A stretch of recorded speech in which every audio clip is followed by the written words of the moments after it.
우리가 창세기를 보면서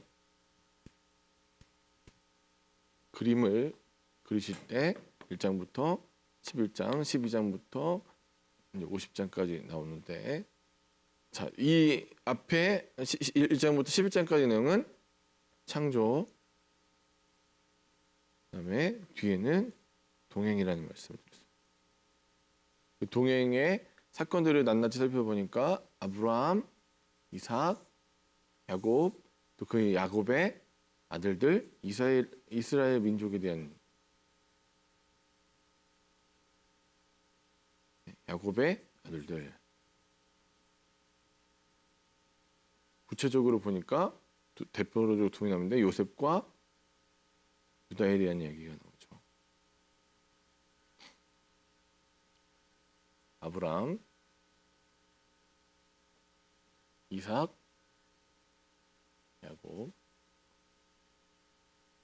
앞에 1장부터 11장까지의 내용은 두 가지를 꼭 상기하셔야 된다고 했어요. 첫 번째는 사람은 이렇게 그 불완전하지만 그 하나님의 놀라운 그 섭리 가운데, 창조의 계획 가운데 만들어진 존재, 가장 존귀하고 값진 존재라는 거. 두 번째 뭐였죠?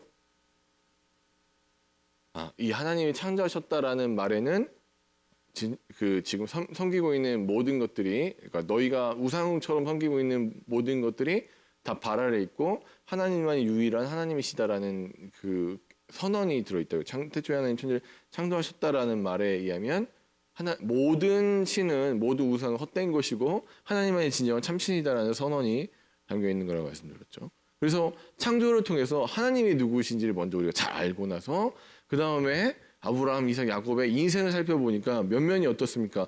그들이 하나님의 약속을 받고 나서 그 약속을 잘 지키고 끝까지 순종하면서 믿음으로 나아가서 그 믿음을 본받아라라는 얘기가 아니라 어떻습니까? 끊임없는 배반과 하나님에 대한 실패에도 불구하고 하나님은 하나님의 놀라운 계획과 뜻을 이루어 가시는구나를 알게 되면, 자, 그래서 결코 실패하지 아니하신 하나님, 계속해서 놀라운 역사를 이뤄내신 그 하나님에 대한 인식이 아브라함, 이삭, 야곱을 통해서 발견하게 되면 그 아브라함의 하나님, 이삭의 하나님, 야곱의 하나님이 누구의 하나님 되신다고요? 나의 하나님이 되시는구나. 그런 이제 이스라엘 민족들은 앞으로 12지파는 무슨 생각을 하냐면, 광야길을 가든지 아니면 가나안 땅에 들어가든지 인생의 수많은 도전과 역경과 어려움 속에서도 누구와 함께 하신다? 하나님이 나와 함께 하신다. 그리고 하나님은 실패하신다 안 하신다? 안 하신다. 어떤 때까지요? 내가 내 스스로에게 발을 걸고 딴지를 걸고 주변 환경도 나를 도와주지 않는 그 모든 상황을 차지하고 하나님은 끝까지 마침내 본인이 계획하신 모든 선하신 사역들을 이루어 내신다. 그걸 갖다가 목도한 사람의 삶의 제대로 된 고백은 뭐였어요? 하나님은 악조차도 사용하셔서 뭘 만들어내시는 거예요? 선을 만들어내시는 분이십니다. 악이라는 도구가 세상에 이렇게 퍼져서 우리가 보기에는 이 악을 통해서 도대체 무슨 일들을 하실까 참 염려스럽고 걱정된 그 순간에도 하나님은 그 악조차도 바꿔서 선을 이루시는 도구로 사용하시는 거예요. 그걸 대표적으로 보여주는 게 요셉의 인생이죠. 요셉의 인생에서는 악이 계속되죠. 그러니까 라라고 하는데, 그러니까 토부가 없어요, 삶에. 일단은 요셉은 열심히 살죠. 그 정말 충성된 사람이에요. 저희가 이제 뭐 깊게 다루지 않았지만 요셉한테 이제 형들 어디 있는지 좀 보고 와서 형들 일 잘하는지 보고 와라고 이제 보낼 때 그 거리가, 그러니까 여기에서 천안까지 정도 거리예요. 걸어서 천안까지 걸어가서 형들을 찾으려고 돌아다니면서 구체적으로 그것을 형들이 하는 일 갖다가 어때요? 끝까지 보게 되죠. 충성된 사람, 정말 그냥 자기는 착하게 살았어요. 그러니까 착하게 살았는데 그 삶을 갖다 계속 진행하면 진행할수록 나쁜 일이 계속 생기죠. 그래서 생각해 보면 예수 잘 믿고 또 하나님이 시키는 일 다 해도 어떤 때는 악이 올 수 있죠. 문제가 터질 수 있는데 어떤 믿음이 우리 그 상황을 보면서 있는 거예요? 하나님 이 악조차도 도구로 사용하셔서 선을 이뤄내시는구나. 감옥 안 갔으면 그런 일이 벌어지지 않고, 보디발에게 팔리지 않았으면 그런 일이 일어나지 않고 또 이집트로 넘어가지 못했으면 그런 일이 일어나지 않는다. 그러니까 악을 통해서 그 재료를 통해서 하나님은 뭘 만들어내신다? 선을 만들어내신다. 이스라엘이 앞으로도 그 이스라엘 백성들이 광야에 들어가지 않았으면 그 선한 일들이 일어나지 않는다. 앞으로 이스라엘이 가나안에 들어가서 종족과 싸우는 그 고통과 그 어려움들을 겪어내지 않으면 이 하나님의 그 상황에서도 하나님은 계속해서 선을 만들어내신 역사를 감당하고 계신다. 그럼 잘 생각해 보십시오. 이제 아까도 말씀드렸지만 믿음은 인내를 포함하죠. 그러니까 에무나라는 그 히브리어는 행위에 대한 얘기할 때 그러니까 팔을 들으니 그 팔이 내려오지 아니한지라에 대해서 동사형으로 모세가 팔을 아말렉과 전투할 때 팔을 들고 있을 때 그 팔이 에무나한지라라는 동사. 그러면 에무나라는 단어가 믿음과 연결되어 있다고 말씀드렸잖아요. 같은 말이에요. 믿음이라는 번역을 에무나. 근데 그 실제적으로 에무나 믿음을 갖고 있는 건 아브라함입니까? 야곱입니까? 아니면 뭐 이삭입니까? 누가 믿음이 있는 거예요? 하나님의 믿음이 있는 거죠. 하나님이 역설적으로 하나님이 버티고 계시는 거죠. 하나님이 끊임없이 인내하고 계시고 하나님이 끊임없이 우리를 참고 계시고 그 하나님께서 계속해서 하나님의 선하신 일을 나를 통하여 우리 민족을 통하여 우리 가정을 통하여 우리 인생을 통하여 이루어내고야 마신다. 창세기를 읽으면서 그게 확실히 느껴진다면 우리가 성경을 제대로 읽고 있는. 그래서 다시 또 이제 우리가 아는 거죠. 그래서 하나님이 그 하나님을 체험한 자들에게 이제 출애굽기죠. 19장의 그 사건 1장부터 18장까지 나오죠. 이제 10장까지 내용이 나오면 자 출애굽기입니다. 자, 1장부터 18장까지 내용은 하나님의 권능에 대한 얘기를 하고 있으면 자 19장에서 하나님이 언약을 수행하시죠. 이제 언약을 주세요. 그러면은 그 다음부터는 성막을 통해서 동행에 대한 얘기를 하신다고 말씀드렸습니다. 그래서 항상 모세오경은 구조가 이렇게 커지는 구조라고 생각하시면 돼요. 그러니까 얘기가 진행이 반복이에요. 반복돼서 그러니까 계속 근데 반복을 하면은 사람들이 어떻게 생각합니까? 어떤 일이 벌어지죠? 외우게 되고 머릿속에 각인이 되죠. 모세오경이 하고 싶은 얘기는 자, 하나님께서 너를 사랑하셔 너를 부르셨기 때문에 너는 그러니까 부름 받았어요. 부름 받은 너희는 어떻게 살아가야 되나? 뭐하고 살 거냐? 왜 부르셨나에 대한 얘기를 하실 때 자, 그 얘기를 하고 있는 게 어디예요? 레위기가 하나님의 부름의 목적을 보니까 출애굽기에서 이제 먼저 얘기하죠. 여기서 19장에서 뭐라고 합니까? 너를 부른 이유가 뭐예요? 너를 제사장 나라가 되게 하고, 그렇죠?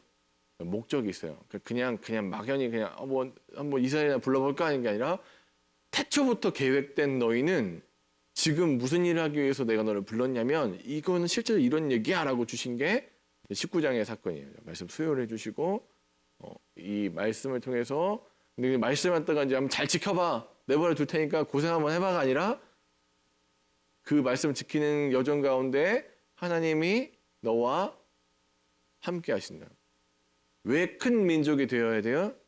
하나님의 말씀을 잘 지키기 위해서 힘이 있어야 되니까 큰 민족을 이루는 거예요. 왜 땅이 필요해요? 하나님의 법을 잘 지켜내기 위해서 땅이 필요하기 때문에 주신 거예요. 왜 물질이 필요하십니까? 하나님 나라와 하나님의 뜻을 이루어내기 위해서 이 물질이 필요하고. 왜 여러분이 건강하게 오래 살아야 됩니까? 그냥요 말고요. 하나님의 나라와 하나님 뜻, 이 목적을 성취해내기 위해서 우리에겐 건강도 필요하고 물질도 필요하고 이 삶에 하나님께서 주신 복이 필요한 거예요. 목적이 있는 거예요. 그냥 막연하게 그냥 주시면 좋고요, 안 주시면 좀 그렇고요. 그게 아니라 이 부분이 필요하기 때문에. 그래서 여러분 동행의 그러니까 그거에 대한 대표적인 얘기가 뭐냐면 동행에 대한 얘기예요. 동행이요. 일을 주시고만 있는 게 아니라 그러니까 일을 넘겨줬으니까 이제 그만할게가 아니라 어떤 식이죠? 네가 일을 잘 감당하는 동안 내가 너와 함께 그와 같이 너희를 내버려 두지 않겠다는 거예요. 오늘날 동일한 그러니까 이제 이 모든 것이 이제 예수님이라는 한 분에 의해서 이제 성취가 될 건데 저희가 이제 거기까지 막 가버리면 재미가 없잖아요. 그래서 이제 여기서 이제 그만할 건데 어떤 걸 생각하시면 되냐면 지금도 우리가 주님께서 우리 다시 이제 이 명령을 갖다 다시 한번 리뉴해 주시죠. 다시 얘기해 주시면서 뭐랍니까? 너에게 주신 명령, 그러니까 하나님의 백성에서 받으신 명령을 수행하는 동안 성막이 이스라엘 백성과 함께 했던 것과 같이 누가 함께 하세요? 성령 하나님이 너와 함께 하신. 내 힘으로 그게 안 되니까요. 그러니까 여러분 우리 계속 보는 뭡니까? 아브라함도 혼자서 안 됐어요. 이삭도 혼자서 안 돼요. 야곱도 혼자서 안 돼. 누가 필요한 거예요? 하나님이 필요한 거예요. 하나님의 법을 지키기 위해서 모세도 혼자서 잘 안 됐어요. 이스라엘 백성도 하나님 없이는 안 됐어요. 그런데 누가 하시는 거예요? 하나님이 직접 하실 때 그것을 우리 근데 그러면 그 하나님 이루신 하나님 옆에 우리가 붙어 있으려면 하나님이 거룩한 분이기 때문에 너희도 어떻게 해야 돼요? 거룩한 삶을 살아야 돼요. 그게 레위기가 50분. 내가 이 일을 이렇게 이룰 건데 넌 나는 옆에 있으려면 네가 어떤 사람이어야 돼? 이런 거룩한 사람이어야 돼.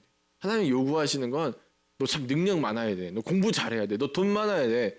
너 정말 뭔가 안 되는 거 되게 특출나야 돼가 요구하신 게 아니에요. 하나님은 원하시는 건 뭐예요? 너는 거룩해야 돼. 그 거룩을 상실했을 때 자꾸 다른 생각하면 다른 능력, 세상이 이렇게 자랑하던 능력을 부러워해서 이스라엘이 쫓아가죠. 가나안이 부러운 거예요. 가나안 보니까 어떻게 쟤는 공부를 잘하네. 쟤는 돈이 많네. 쟤는 뭐가 좋네. 특출나네. 그래서 착각하는 게 하나님 없이도 잘 먹고 잘 살아볼 수 있는 여러 가지 장치들을 마련해서 안전장치자. 우리가 하나님만 믿고 의지했다가는 언제 어떤 일을 당할지 모르니까 계란을 갖다가 바구니에 나눠 담듯이 내가 능력도 길러놓고 돈도 좀 벌어놓고 이 탑도 좀 쌓아놓고 성도 좀 쌓아놓고 이렇게 갖고 나눠갖고 하나님은 전적 의지하지 말아야지라는 그 가난적인 사고가 들어왔을 때 이스라엘은 어떻게 됩니까? 멸망의 길을 걸어간다는 얘기가 이제 성경 전체적인 사랑 여러분 이걸 좀 우리가 잘 기억하시고 이제 오늘 본문 말씀은 정말 재밌는 거예요. 사실은 읽어보시면 이제 2장 전체 통으로 생각해 보시면 되는데 모세의 탄생 얘기인데 제가 이제 저번에 저희 교역자들 이 출애굽기 앞에 부분 설명할 때 되게 간단하게 했어요. 예전에 조강지처 클럽이라는 되게 유명한 드라마가 있었습니다. 시청률이 어마어마했던 것 같아요. 거기에서 주인공 이름이 뭐 그래요. 모지란, 그다음에 한심한, 그다음에 또 뭐였죠? 이렇게 뭐 기럭, 뭐 그런 여러 가지 이름이 있는데 다 이름 뜻이 한심한이라는 사람이 나오는데 어떤 사람일 것 같아요? 한심한 사람이. 또 그때 이제 길억이라는 길억이라는 사람 나오는데 그 사람은 기럭이 아빠예요. 이런 식으로 이제 이름을 지어놨죠. 똑같이 모세라는 이름을 접했을 때 사람들이 받는 충격은 뭐냐면 그런 거예요. 뭐야 모세? 모세 뭐 이렇게 구원자라는 뜻인가? 보면 그 사람은 구원자 인생을 살죠. 근데 재미있는 건 구원을 해주고도 우리가 이제 앞으로 이제 출애굽기 그 여정 가운데서 살펴볼 건데 모세가 어떤 삶을 살 건지에 대한 스포일러가 여기 다 나옵니다. 2장에서. 모세가 열심히 하나님 명령 듣고 하나님 말씀 듣고 사람들이 구해주고 다니죠. 이스라엘 백성들 물도 주고 고기도 주고 막 이렇게 열심히 지도자로서 열심히 일을 하고 행할 때 이스라엘 사람들이 모세한테 뭐라고 하는지 아세요? 고맙습니다. 역시 민족의 영도자입니다라고 안 하고요. 이렇게 얘기합니다. 14절에 제가 한번 읽어드릴게요. 오늘 본문 말씀했어요. 그가 이르되 누가 너를 우리를 다스리는 자와 재판관으로 삼았느냐 그래요. 모세한테 앞으로도 이렇게 얘기할 거라고. 그런데 끊임없이 어떻습니까? 모세는 구원자 역할을 담당하죠.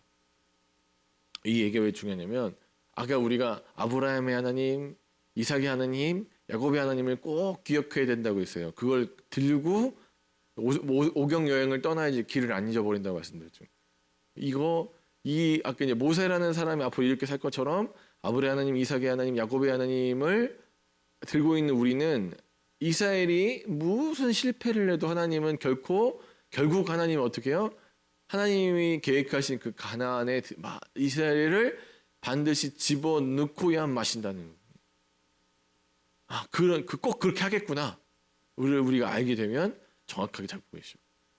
사랑 여러분, 그 하나님이 우리가 맨날 이게 좀 잘못된 표현이긴 합니다. 지금도 살아계셔서라는 말은 어제는 죽었다는 얘기니까 이제 이 얘기는 좋은 표현이 아니에요. 근데 그 표현의 의미는 그런 거죠. 하나님이 지금도 일하고 계십니다라는 고백을 드린 거잖아요. 어제 그 하나님이 성경 속에서 몇천 년 전에 계셨던 그 하나님이 지금 나의 삶에도 동일하게 일하고 계십니다라는 고백을 드리죠. 그 고백의 표현을 좀 이상하게 하는 거죠. 근데 그러니까 지금 제가 그 잘못된 표현을 다시 한번 이제 우리가 이해하기 쉽게 적용해 드리면 지금도 살아계셔서 역사하시는 하나님, 다시 또 설명하자면 아브라함의 하나님, 이삭의 하나님, 야곱의 하나님이 누구의 하나님 되시는 거예요? 나의 하나님이 되신다. 오늘도 우리의 삶의 소소한 것까지도 간섭하고 계시고 역사하시고 일하고 계신다. 때로는 어떤 때도 실패할 때도 넘어질 때도. 그래서 여러분 인생이요 자빠지고 넘어졌다고 끝나버리는 게 아니에요. 성경 인물들 보십시오. 아브라함 보십시오. 야곱 보십시오. 이삭 보십시오. 실패하잖아요. 근데 그 속에서도 하나님은 성취하시고 승리하시는 그 하나님이 나의 목자가 되셔서 때로는 우리 인생에 사망의 음침한 골짜기 없습니다. 예수 믿으면 다 잘 먹고 잘 살고 행복하고 장땡입니다 라는 얘기하는 게 아니라 그 하나님께서 지금도 나와 함께 하시기 때문에 여러분 사망의 음침한 골짜기 두려워하지 마세요. 반드시 푸른 초장으로 갑니다 라는 고백을. 하나님 오늘도 기도하실 때에 어떤 어려움이 어떤 두려움이 사는 여러분을 강타할지 모르겠습니다. 그러나 그 문제보다도 더 크신 하나님, 그 문제를 사용하셔서 하나님의 일을 성취해내고야 마시는 하나님이 우리 하나님인 것을 기억하시고 믿음 잃지 않으시고 주님을 더욱더 강하게 붙드시는 사랑하는 저와 여러분 되시길 주의 이름으로 간절히 축원합니다.